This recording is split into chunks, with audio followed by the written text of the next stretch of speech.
Assalamualaikum warahmatullahi wabarakatuh. Perkenalkan, nama saya Sohibul Fadilah dari kelas S1 TT08C dengan NIM 20101097. Di sini saya akan menjelaskan post-test mengenai praktikum algoritma program dan pemrograman, yaitu saya mendapatkan modul 5 dengan fungsi dan prosedur.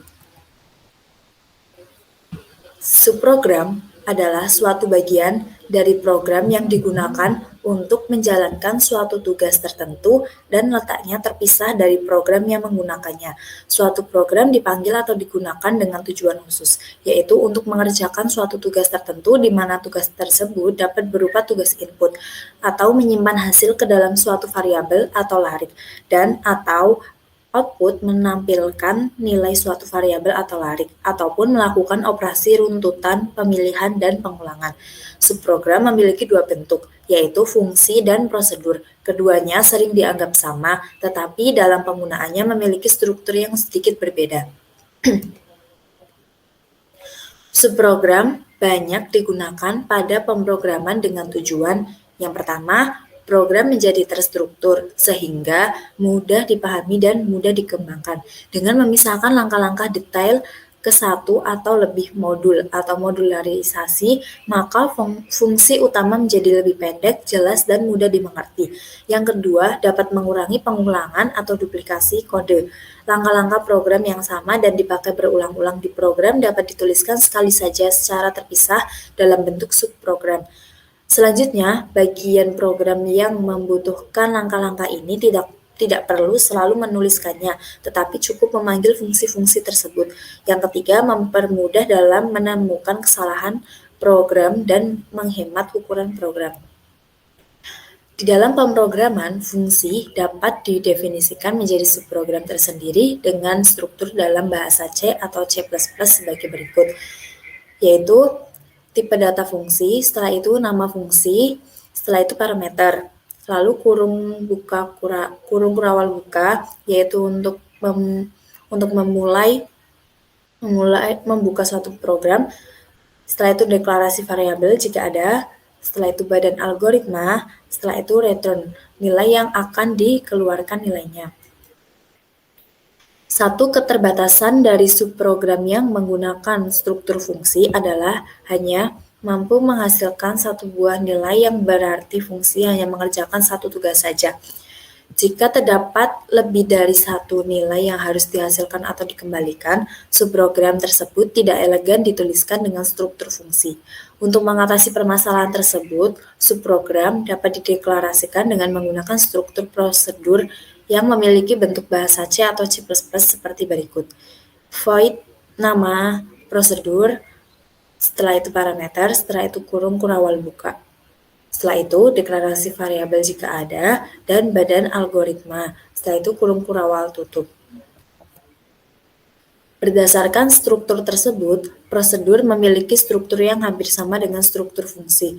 Perbedaannya terletak pada parameter. Parameter pada struktur fungsi hanya terdiri dari parameter input saja, sedangkan parameter pada struktur prosedur dapat terdiri dari parameter input, parameter output, dan atau parameter input-output. Hal tersebut membuat jumlah nilai yang di-outputkan dari struktur prosedur dapat lebih dari satu selama nilai tersebut dijadikan parameter output atau parameter input-output. Nah, di sini flowchart untuk program yang akan saya jelaskan nantinya. Yang di sini kita mulai setelah itu kita proses INT pilih, INT angka, INT nilai.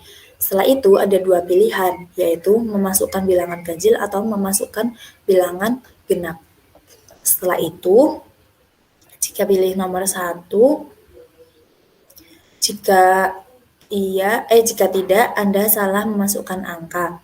Jika iya, hasil akan menghasilkan hasil penjumlahan bilangan ganjil. Yang pilihan kedua itu jika tidak Anda salah memasukkan angka, jika iya salah hasil penjumlahan bilangan genap. Setelah itu selesai. Yang pertama ada include IOStream.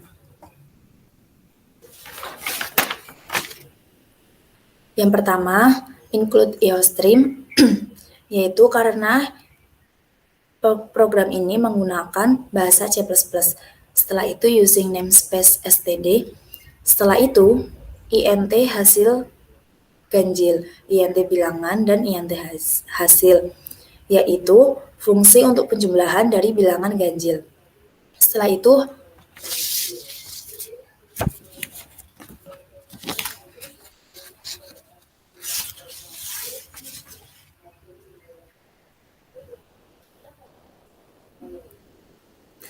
itu hasil 0, yaitu inisialisasi awal hasil 0 sama dengan 0.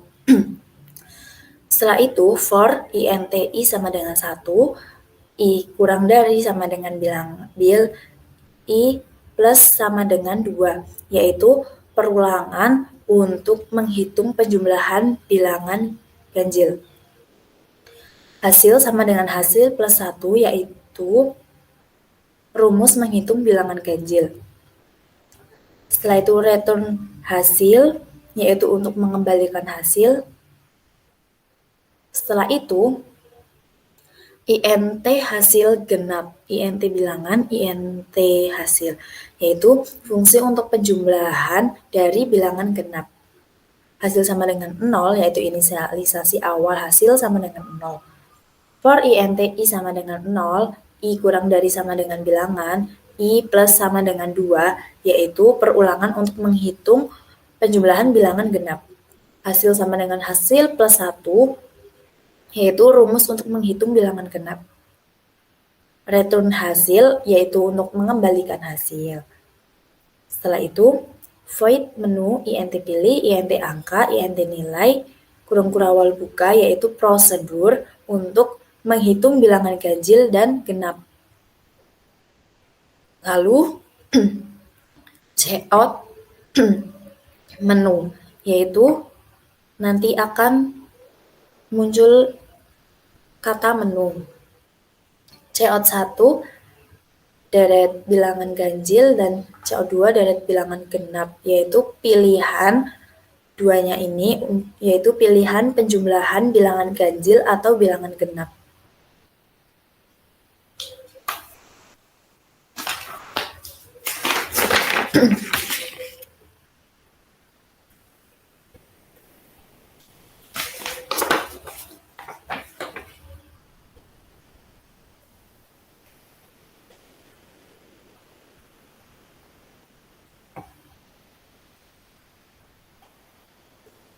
Setelah itu cout pilih titik 2, cin pilih, yaitu input untuk memilih.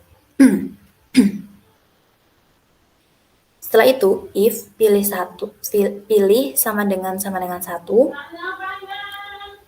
yaitu percabangan ketika user memilih 1. Setelah itu cout masukkan bilangan ganjil, cin angka, yaitu input bilangan ganjil yang akan dihitung. Setelah itu if angka %2 sama dengan 1, yaitu pengecekan bilangan ganjil.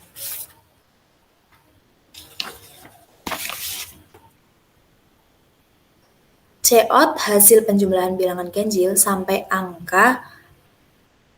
Setelah itu angka adalah hasil ganjil angka koma nilai, yaitu untuk menampilkan hasil penjumlahan dari bilangan ganjil dengan memanggil fungsi hasil ganjil. Setelah itu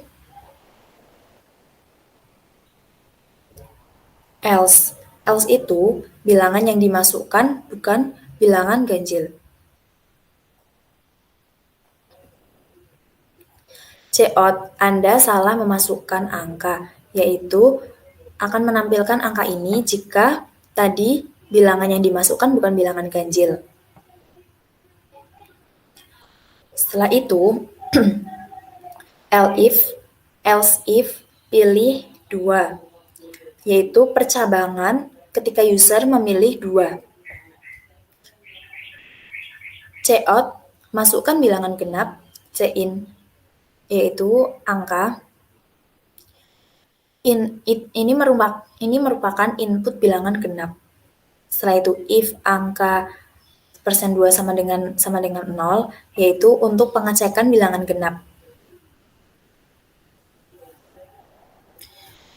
Setelah itu, cout hasil penjumlahan bilangan genap sampai angka bla bla bla bla.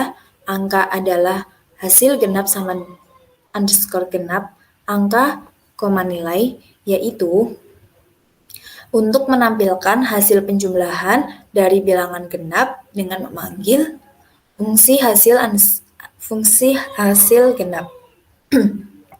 Else, yaitu jika bilangan yang dimasukkan bukan bilangan genap, maka nanti akan menampilkan tulisan Anda salah memasukkan angka. Setelah itu, di sini ada kurung kurawal tutup, yaitu untuk mengakhiri prosedur. Setelah itu ada int main. Setelah itu ada kurung kurawal buka, yaitu merupakan untuk mengawali program atau membuka program. Setelah itu ada int choose and hasil akhir, yaitu membuka variabel sebagai parameter prosedur. Setelah itu menu choose and hasil akhir untuk memanggil prosedur dengan parameter variabel yang sudah dibuat. Setelah itu ada return 0, yaitu merupakan akhir dari suatu program. Setelah di run akan muncul menu, yaitu yang pilihan pertama itu deret bilangan ganjil, yang kedua deret bilangan genap. Setelah itu kita suruh memilih. Nah, jika saya memilih 1, maka nanti perintahnya masukkan bilangan ganjil seumpama 3. Hasil penjumlahan bilangan ganjil sampai angka 3 adalah 4. Karena angka ganjil 1 sampai 3 itu 1 dan 3. 1 tambah 3 yaitu 4. Nah, coba kita ulangi lagi jika memilih angka 2. Masukkan bilangan genap. Saya coba angka 4. Nah, hasil penjumlahan bilangan genap sampai angka 4 adalah 6.